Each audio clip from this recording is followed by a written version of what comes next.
India is a country of 1.4 billion, 800 million residing in her villages.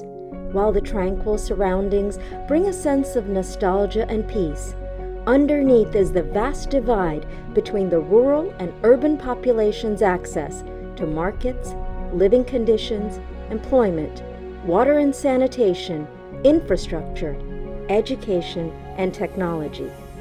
More than 80 million people live below the poverty line on less than $1.50 a day. Lack of basic facilities keeps the families apart as men leave to find jobs in urban areas and women and children are left behind.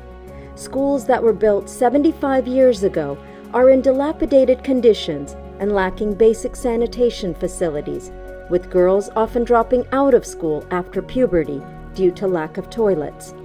Child marriage, child labor, malnutrition, high mortality rates, and disease are common, inexcusable sufferings of communities in rural India.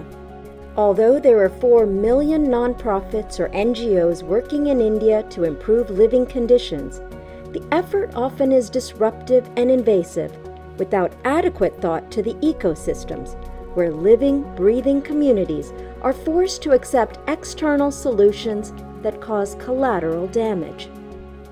I grew up in Mumbai but had the opportunity of working in the deepest Adivasi areas in Maharashtra, where my uncle had started an NGO. Education, access to healthcare, water, sanitation were some of the challenges at that time. Yet, 75 years after independence, the same problems still persist.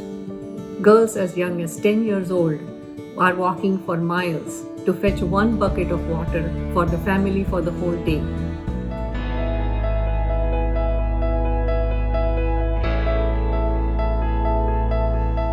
The organizations we work with are rebuilding schools, bringing in technology to rural areas without the need for Wi-Fi connectivity or electricity. They're working in all verticals of education, preventative healthcare, infrastructure, telemedicine, drone delivery of medicines, access to clean water, markets, vocational training, women's empowerment, and building libraries and schools at 17,000 feet elevations. They have shown transparency and, above all, an indomitable spirit to look inwards and work collaboratively. One of the reasons we really enjoy working with Jupiter 360 is because of their very strong understanding of what it takes to sustain and grow nonprofit organizations.